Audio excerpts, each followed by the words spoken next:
Want to say a few words to the American people? Just a moment, please. Who are you? I'm His Majesty's ambassador. Here, sir, for the fingerprinting. Your right hand, please, sir.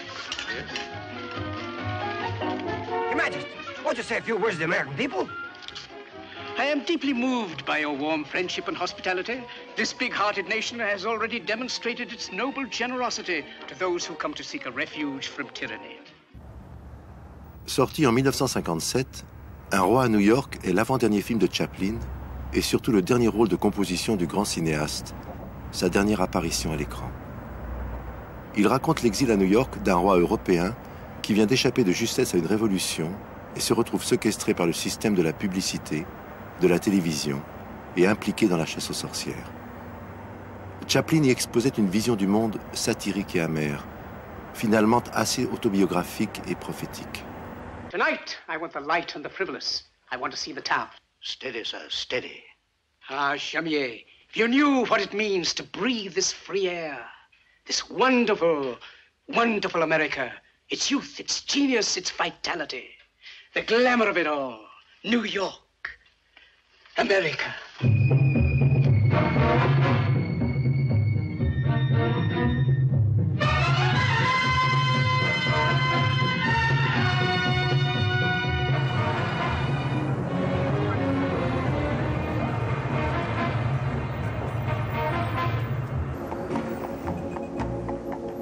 Le film fut assez mal reçu à sa sortie, car beaucoup n'y ont vu qu'un règlement de compte de Chaplin avec l'Amérique. À l'époque du roi à New York, Chaplin a 67 ans. Il est l'artiste le plus célèbre et le plus riche du monde. Un artiste anglais qui se souvient avoir été un jour en route vers l'Amérique, quelques 40 années plus tôt.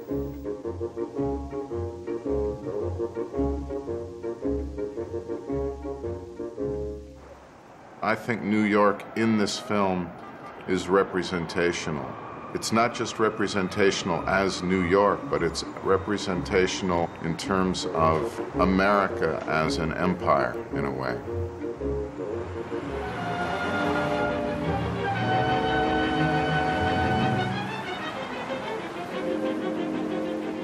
What he wants is to make a statement about the essence of America and via New York City.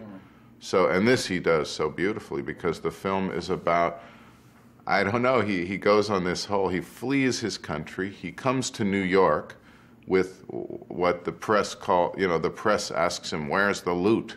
Where's all the money that you stole from your country?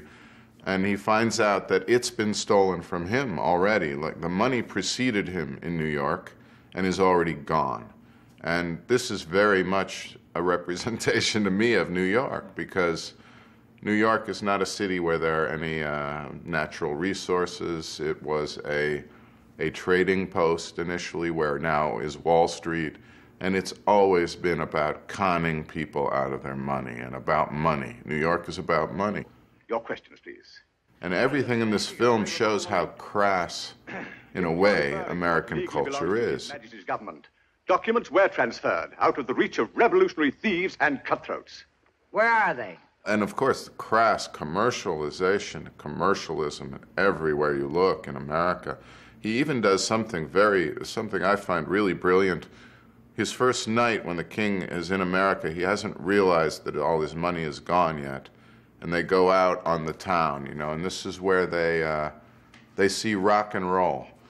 And, this is in the 50s, so rock and roll is a mass audience, cultural phenomenon in America. But the way he represents it in the film is really phony rock and roll. It's already been commercialized. It's almost like he was foreseeing the present with music like the Backstreet Boys or Britney Spears, or this kind of music that's devoid of any originality, but the form of it is foisted on you, is pushed on you in a commercial way. And then there's the incredible sequence when they're at the movies. And this is where the shootout they're watching this gigantic CinemaScope screen. It's just hilarious. But even the content of these trailers is very insightful in terms of what American culture was then and continues to be. You know, in so many ways, politically too, this film is kind of shocking in how it predicts the future of American culture. Hello, honey. Are you nervous, bothered, and upset? Take off your clothes. Relax. With a bottle of Whitbread's beer, it'll give you pep and give you cheer. Remember, Whitbread's beer. It's a constant barrage of imagery that's supposed to sell something to you. And if you go down to Times Square now, certainly it's the same thing. They're just now moving gigantic video billboards and flashing lights and almost naked girls. And it's the same thing, but just updated. So it hasn't changed really at all much. It's just, in a way, just gotten a little scarier, more intense. The stakes are higher.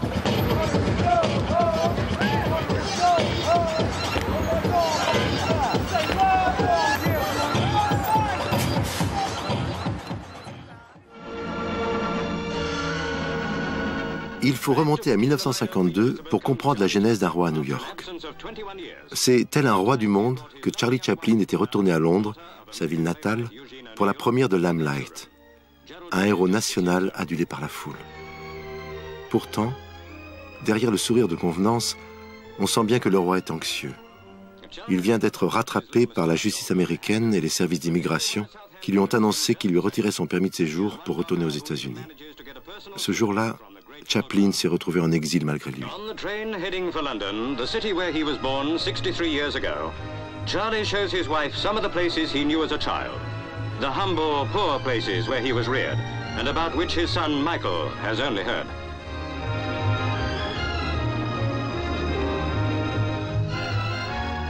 Je traverse une période agitée pleine d'amertume, dira-t-il à son arrivée. Ce n'est pas une période favorable aux grands artistes, mais une période assujettie aux politiques. Je n'ai pas envie de faire la révolution. Tout ce que je veux, c'est de pouvoir réaliser encore quelques films. Je n'ai jamais été intéressé par la politique.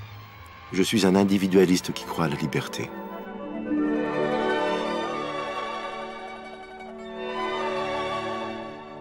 Il est important de rappeler que Chaplin n'a jamais sollicité la nationalité américaine et qu'il vient de passer 10 années assez dures aux USA. M. Verdoux a été un échec. On lui reproche certaines prises de position sarcastiques à l'encontre du pays qu'il a enrichi. Il est suspecté d'avoir dissimulé des revenus au fisc et d'appartenir au Parti communiste. Chaplin est revigoré par son séjour à Londres. Les accusations du procureur McGranry, engagé dans le maccarthisme, l'incitent rapidement à couper tous les ponts avec l'Amérique. En novembre, au cours d'un voyage éclair en Californie, sa femme Una solde les affaires en cours et récupère la fortune. Elle découvre que le FBI est lancé à leur trousse, interrogeant sans répit toutes les personnes qui travaillaient pour lui. C'est en Suisse que la famille Chaplin débarque à la fin de l'année 52 et s'installe définitivement dans un manoir de Vevey un mois plus tard. Chaplin semble y trouver le calme et la sérénité qui lui ont fait tant défaut depuis des années.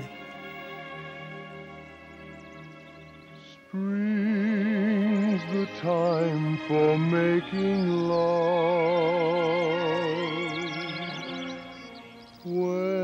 Il réorganise assez vite ses occupations et incite son jeune ami Jerry Epstein, qu'il avait assisté sur Limelight, à le rejoindre en Europe, car il se sent assez isolé. Le matin même de son arrivée, Chaplin, très affecté, lui apprend ce qui vient d'arriver aux époux Rosenberg. One of the greatest peacetime spy dramas in the nation's history reaches its climax as Julius Rosenberg and Morton Sobel, convicted of revealing atomic secrets to the Russians, enter the federal building in New York to hear their doom. It is a stern jurist they face in Judge Irving Kaufman.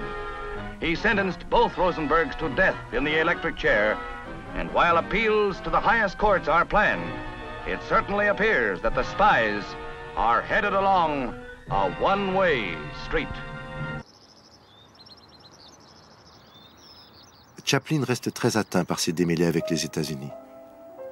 Le studio et sa maison de Beverly Hills sont vendus, et comme un ultime affront, Una rend son passeport et abandonne la citoyenneté américaine. c'est dans cette bibliothèque que Chaplin écrira ses partitions musicales et dictera ses derniers scénarios. Un jour, Michael, son jeune fils de 7 ans, très nostalgique de leur vie dorée en Californie, pénètre dans le bureau de Chaplin en chantant « God bless America, land that I love ».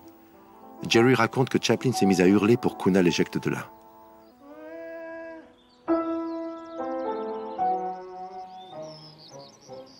Le bouillonnement créatif a repris. To work is to live, and I want to live.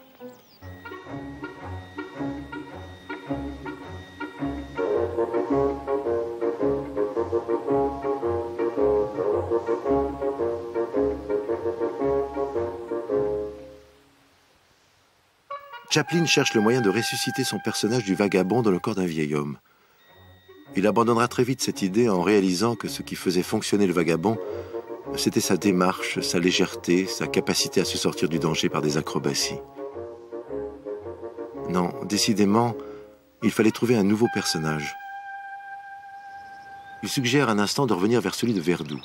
Objection immédiate de Jerry et Una. Bon, alors, dit-il, je vous propose un roi.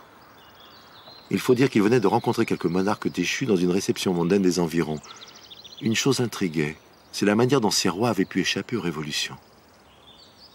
Les jours suivants, raconte Jerry, nous nous sommes retrouvés tous les deux sur la grande pelouse. Je n'arrêtais pas de prendre des notes pendant qu'il laissait libre cours à son imagination. Ça partait dans tous les sens. Il faut dire qu'il finissait rarement ses phrases. Très vite, il a eu l'idée de la première séquence du film.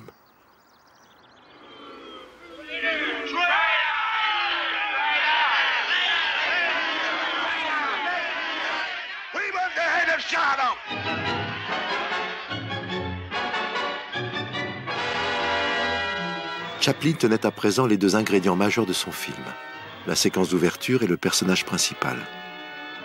Il ne lui restait plus qu'à lui faire subir des épreuves, un tas d'épreuves, qu'il surmonterait les unes après les autres pendant 90 minutes. Cette comédie satirique se déroulerait entièrement aux États-Unis. Chaplin est très excité. Pourtant, l'écriture de ce scénario lui prendra au moins 2 années. Il décide de tourner à Londres, assez angoissé d'être privé de son équipe. C'est lui-même qui finance le film, et c'est Jerry qui va monter la production. Le casting démarre. Il hésite pour le premier rôle féminin qu'il pense d'abord confier à la petite amie de son fils Sidney, Kay Kendall. Mais c'est finalement Dawn Addams, une actrice anglaise, fiancée au prince Vittorio Massimo, qui aura sa préférence. L'opération la plus délicate consiste à trouver l'enfant qui s'imposera comme le cœur du film. Après de nombreux essais, il se décidera pour son jeune fils, Michael. Le tournage démarre au printemps par un froid de canard dans le plus grand secret. Le plateau est verrouillé, interdit aux journalistes. Chaplin se sent mal à l'aise, comme un étranger, loin des connivences amicales qu'il avait établies dans son studio à Hollywood. Là-bas, il avait le monde à ses pieds.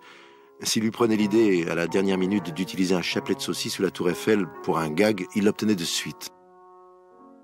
À Shepperton Studio, on lui rétorque que c'est impossible, que cela n'a pas été prévu sur la liste des accessoires.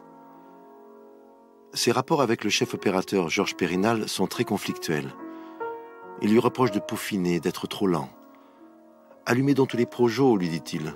Je dois faire mon spectacle, je n'ai rien à faire de tous vos effets artistiques. C'est une comédie, j'ai besoin de lumière. » It's about telling the story, not about showing off a technique ever for him. So, and the essence of all of his camera positions or the style of the film or how much cutting there is really always seems to just be there to advance the story. There's a sequence where the king and his ambassador, they're peeking through a keyhole into the next room where they see this naked girl in the bathtub, and she turns out to be an advertising specialist, right? But even when they're looking through the keyhole, she looks directly at them as though she's already on TV, you know? And we don't know anything about her yet, but yeah, this eye contact is very Chaplin-esque, you know, very astute and stylistically brilliant. It made me laugh out loud. Chaplin boucle son film en 10 semaines, un record dans sa filmographie de long métrage. Le montage sera effectué à Paris. Ses anciens associés d'United Artists, déjà réticents à la lecture du scénario, débarquent. Choqués par la vision négative du film envers l'Amérique, ils refusent d'en assumer la distribution. Un roi à New York ne sortira aux États-Unis que 15 années plus tard et amputé d'une dizaine de minutes.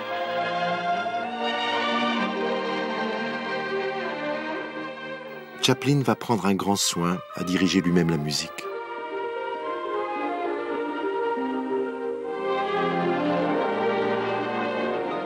Certainly Chaplin's films are musical in rhythm, and he is, in a sense, a dancer as well, so he understands the rhythm even of a human body moving through a room. But what's really, really impressive to me is the simple fact that he created the music himself, you know? He is truly, maybe the first truly independent master of cinema, because he has control over everything in his films. La première a lieu à Londres le 12 septembre 1957.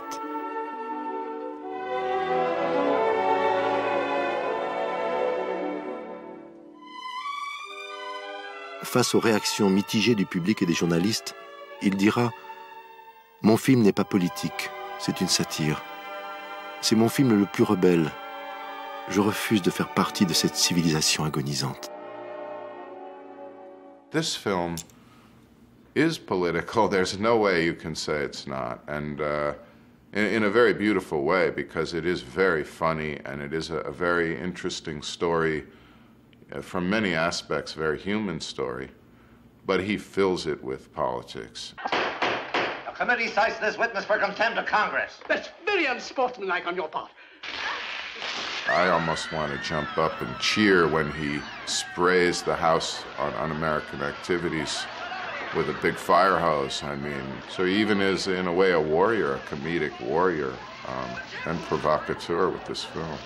And this young boy, played by Michael Chaplin in the film, he's talking about the monopoly of power as the menace of freedom, and you know, he also predicts all this monopolization and corporatization.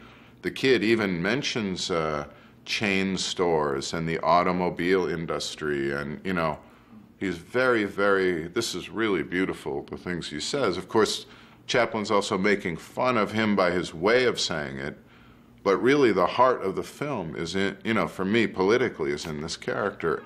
Very interesting. This, Your Majesty, is Rupert, our young editor. How do you do, Rupert? How do you do? Sit down. And what's that you're reading? Karl Marx. Surely you're not a communist. Do I have to be a communist to read Karl Marx? Rupert. That's a valid answer. Well, if you're not a communist, what are you? Nothing. Nothing? I dislike all forms of government. But somebody must rule. And I don't like the word rule. Well, if we don't like the word rule, let's call it leadership. Leadership in government is political power, and political power is an official form of antagonizing the people. They have become the weapons of political despots. Yes, but may And if you don't think as they think, you're deprived of your passport. Will you allow me to leave a country is like breaking out of jail. Yes, and to enter a country is like going through the eye of a needle. But Am I free to travel? Of course you're free to travel. Only with a passport. Will you allow me to say something? Only with a passport. And free speech, does that exist? No, you've got it all. And free enterprise. We were talking of passports. Today it's all monopoly. All right. Now will you Can I go into the automobile business and compete with the Auto Trust? If I can get in a word. Not a chance. Can I go into the grocery business and compete with the chain stores? Will you shut up? Not a chance. Il avait d'abord prévu pour moi le rôle du jeune homme qui est là derrière, qui est en train de lui souffler des petits pois dans l'oreille. Et finalement, on a travaillé un peu ensemble et il a décidé de me donner l'autre rôle plus important. Et bon, formidable pour moi. Today man has too much power. The Roman Empire collapsed with the assassination of Caesar. And why? Because of too much power. Feudalism blew up with the French Revolution. And why? Because of too much power. And today the whole world will blow up. And why? Because of too much power. Et je comprenais pas vraiment ce que j'étais en train de réciter, mais je pense qu'il m'a jamais expliqué vraiment. Il m'a donné un peu le ton à donner, l'émotion à mettre dedans, et il a joué le rôle lui-même et je l'ai beaucoup imité, et c'est comme ça que je l'ai fait. J'étais vraiment entouré par mon père à chaque moment du tournage. J'étais vraiment à côté de moi. Il m'a fait tout faire, quoi. Et moi, j'étais tellement content d'avoir cette relation avec lui que j'avais pas vraiment travaillé avec lui. C'était formidable, quoi. J'avais pas ça vraiment avant ni même après. C'était vraiment un moment spécial qu'on a passé ensemble. Don't you remember me? Should say I do, the most obnoxious brat I've ever met. C'était un père assez difficile, mais alors là, c'était vraiment quelque chose d'unique, quoi. Oh, you don't? C'était un grand comique, un génie. Je ne vais pas dire que c'était le père idéal, non, mais je pense qu'on peut pas tout faire, quoi.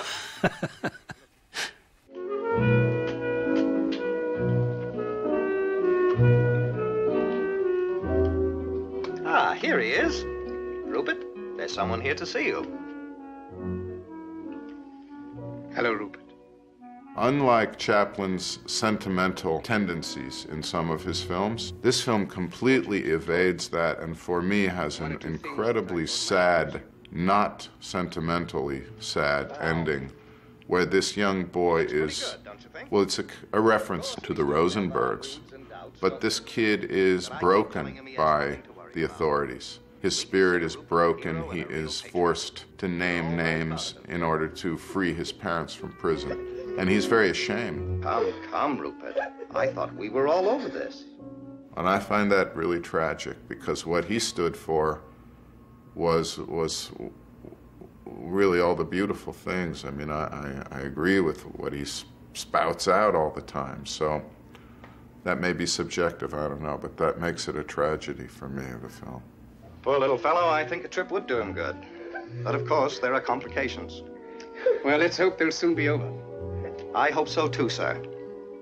It is his most rebellious film, and has the most sting to it in a way, the most venom in it, you know, in the message he's leaving.